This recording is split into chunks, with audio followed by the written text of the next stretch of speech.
Pour finir aujourd'hui, il est important, comme on a cité les hadiths, de regarder la femme qu'on voudrait épouser. Il est autorisé d'envoyer aussi les femmes de sa famille pour mieux la regarder et de se faire aussi son propre avis.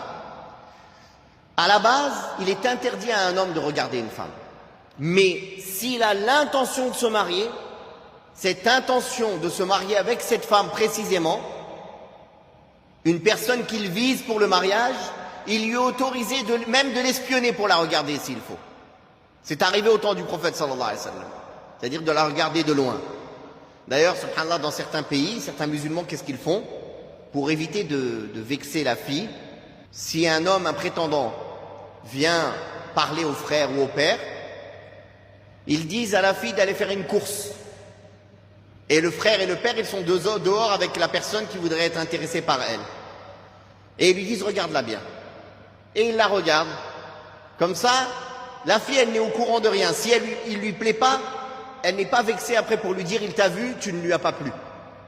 Il a pu la voir sans qu'elle soit informée. Comme ça, si elle lui plaît, il peut continuer les démarches. Si elle ne lui plaît pas, il peut arrêter les démarches et la fille n'est pas vexée. C'est une bonne chose aussi de demander sur la santé physique des époux. D'ailleurs, certains pays musulmans, dans la loi, ils demandent un examen médical, du sang, de la fécondité, etc. Il n'y a pas de mal, c'est une bonne chose. C'est une chose qui va dans le sens de l'islam, la darara wa la dirar.